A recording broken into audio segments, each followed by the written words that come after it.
Hello, everyone, and I just want to say, uh, as you can see, want to try out something different. So, you might see me start using a couple new models. I might want to try actually using something that's not just this, because although I can't express myself as well, as you can see.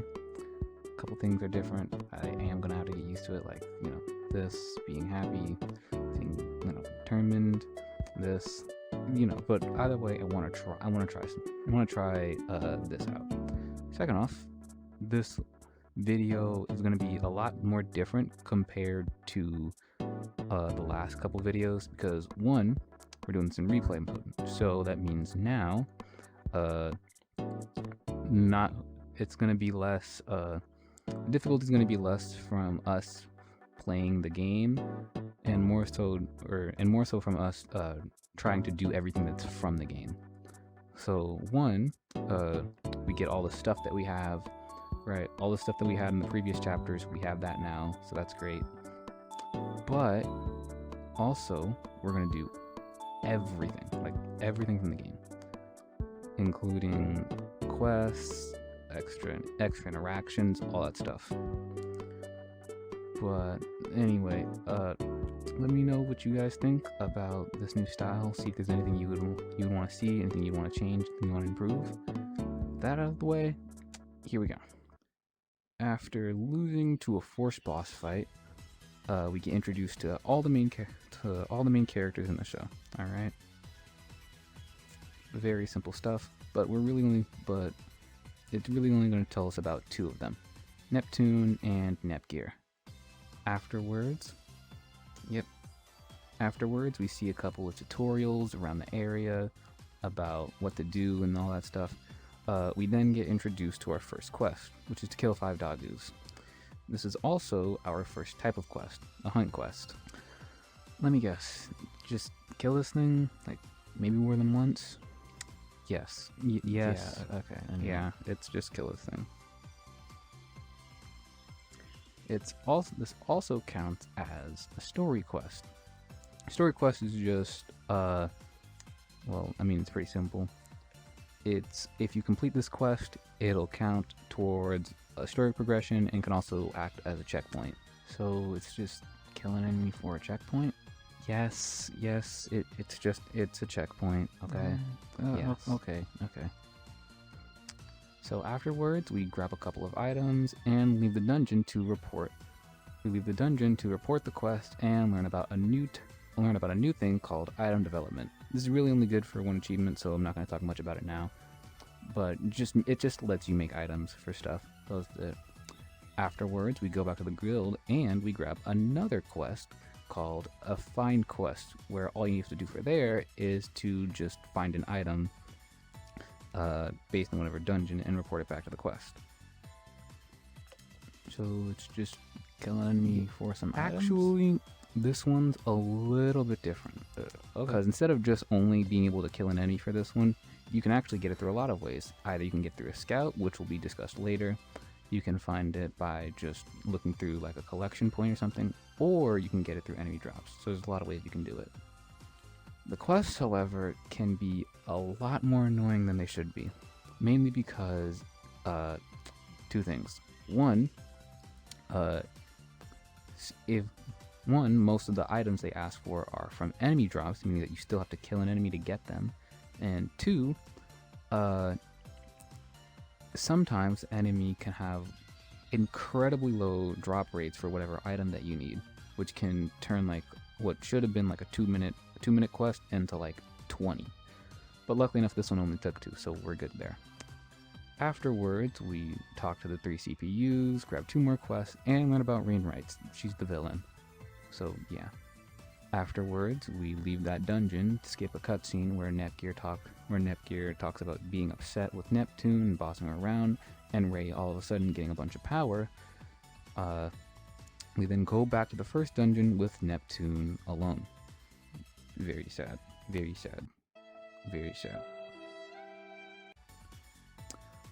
Afterwards, Neptune then gets sucked into a black hole that recreated, which then ends the prelude.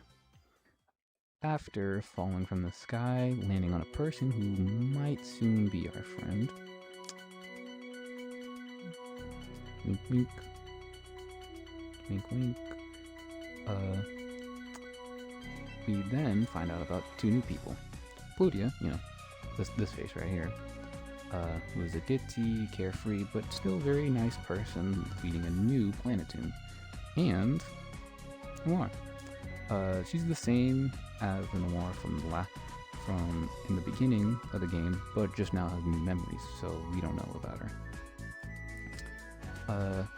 After these two join our party, we learn about the Lily Ring system.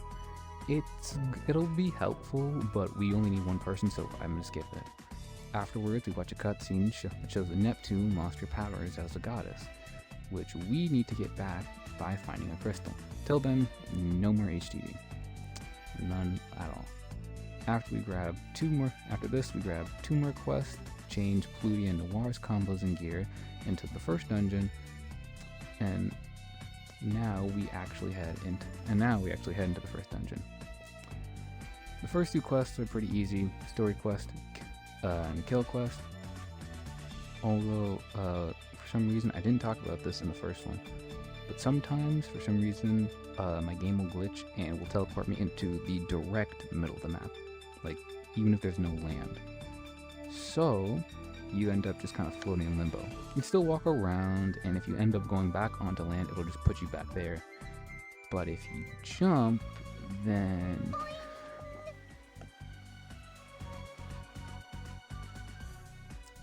yeah. So anyway, once we turn into those quests, we skip past another cutscene, you know, talking about just what Neptune's doing here, all that stuff. We then get to another find quest. This one took 8 minutes to complete. 8 whole minutes. Because 1, I could only get it from 2 enemies, and 2, apparently those enemies just barely drop them, so it took forever to grab them. But after that, we exit the dungeon, turn in a quest, and find out about the big evil group, 7 Sages. They're the big overarching enemy of the story. We don't know much about them, but we do know about 2 of them. Ray Wrights and Abnus. Ray Wrights is just someone who wants to protect the world's children from bad goddesses that think that they aren't worthy of it. But like, she's not really like a major boss, so we just push her away. We also get introduced to Histoire. She's the helper of Plutia, but just smaller instead of regular Plutia. But anyways, we grab one last quest and head into the final dungeon of Chapter 1. We only have one more kill quest left, but after that we reach the next 2 7 Sages, R4 and Pirachu. After we end up beating what would have been a forced lost fight, we then get to see Plutia in HDD form. Yeah, really cool, right? You know, this makes her stronger, but also scarier. But that's good for us because, you know, she's on our side. She then gives Neptune and Noir an item that lets them get their own powers, which is known as a CPU memory, which also gives us back our HDD power. So, yeah, that's great. The HD, even though I kind of lightly went over it, just a stat buff that uses SP, you can actually upgrade it through another set of items called processor units, which are given through progressing the story. Oh, also, I got some extra DLC items for Neptune for her HDD, but don't tell anyone. Okay. But I already talked. It also talks about us learning EX finishers and EXE drives, but I already explained that, so I'm not going to here. Just watch the first video. We then use both of these to immediately beat R4 again, now we go back, have a quick bubble bath, and conclude Chapter 1. With our final chapter of the video underway, we actually get introduced to another situation, the Nep Station. This guy right here, right? Cool logo and stuff. All of it, it's really just a simple side content thing, and it only pops up in 2 places. It's there as a ranking system that'll tell you at the end of your chapter, and a couple extra segments at the start of a new chapter. It's also honestly pretty funny. I suggest you go watch it. If you have the time. Suggest you go watch it if you feel like seeing some genuinely funny dialogue. Not even kidding. But those 3 segments I was talking about that you get to see at the start. First one is Nep Station News. It's either a rehashing of your story or just things that happened around game industry that they kind of wanted to make a joke out of. Secondly, Wallet Crusher Nep lets you act as if you were part of like a television ad. That's what it is. It's a television ad. Game tries to sell you an item. They give you a price. The further the chapter, the better the items, but they also get higher. The prices also get higher with it.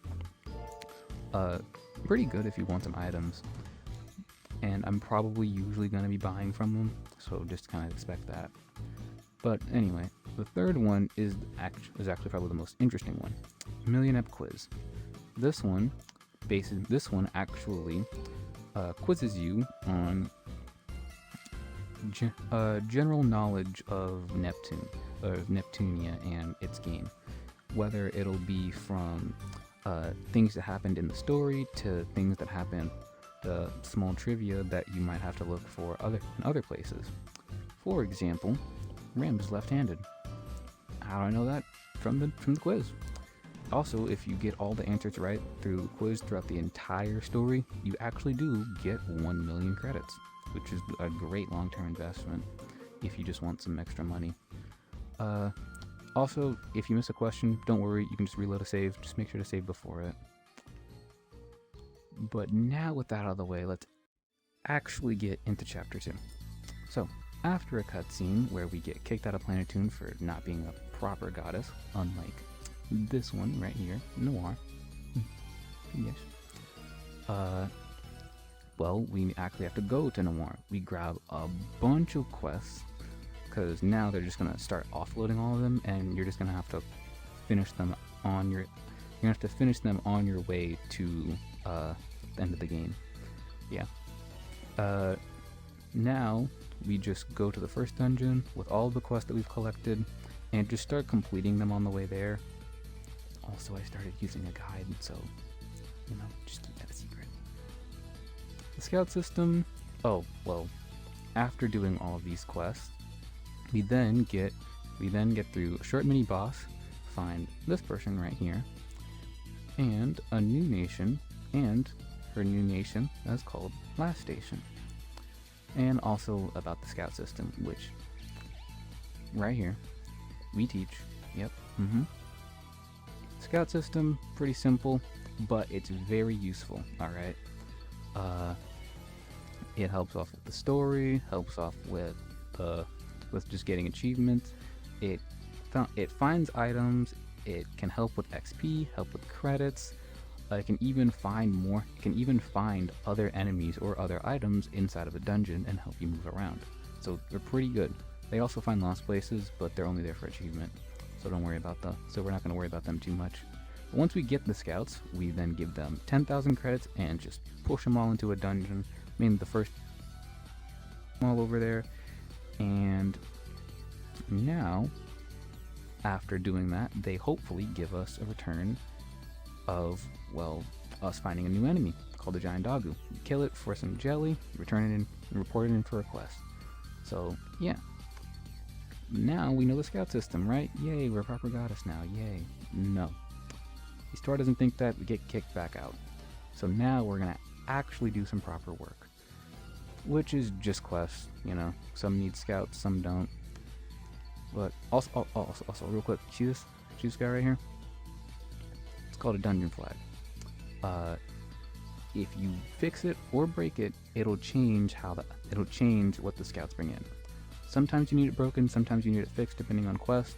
But if you're not going for quest and you're just trying to get like an XP boost or something, I highly suggest finding them and standing them back up. Okay. So, other than that, we go back to completing more quests. Find a cutscene about a new goddess named Whiteheart, which we'll find about later. Having a confrontation with Noir, which also, by the way, she also goes by the name of Blackheart. So just remember that. But before anything like really bad happens, like a fight, we find out that a random last station soldier tells us about one of our factories being attacked. So we gotta go find out who's doing that. For that, we do some more quests. If you're wondering why I started doing more quests now and not just before, because sometimes the quests can come in and out depending on story segments. So I just waited for like what seemed to be the finale and just went and did them. So we went off and finished up all those quests, but we're still not done. We have to give Planetoon all of their shares. How do we do that? More quests. See, I kind of wish this thing had like a glasses. So just pretend this is teacher mode, okay? So see this little thing? I mean, I'm trying to teach you something. All right. So whenever you do a quest, one nation will gain shares while the other one will lose shares. So all we have to do is find one quest that's really easy to do that gives Planetoon's shares, but specifically stops Last Station because Last Station had all the shares by the time I did it. So all I had to do, just go in and out, do the same quest over and over again. It was really easy, but it took like 20, but I had to do it around like 20 times. Also, teacher mode is over, so it can be a chore. Although this was something that was more funny. I didn't notice this until now, but I had Neurosummer playing while I was doing the quest, so she was just there recording my OBS. No, I don't think I will. You should go watch them. Okay, you should go watch them. Really cool. This was not a sponsor. I just said it. But after finally moving all the shares, we then get to find out about our 5th member of the 7 Sages. Copy paste! Never mind, he said it himself. Okay, but we easily beat him, he blows up, and we find out that the 2 histoires, both, the one from the world that we just fell in, and from the previous world, can actually communicate to each other. And also the only way to help Neptune out and get back to her world is by increasing Planetoon's shares, which is great.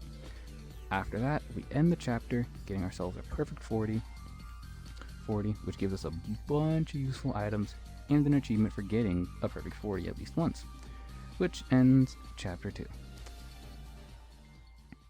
And that is where I'm going to end it. Alright. Something like this definitely took a lot longer than I thought it would. And I hope that you enjoy this one, because I really enjoyed making it, trying out something new. But with that out of the way, I think that's what I'll call it. And the next video, we'll go through chapter 3 and 4. Bye.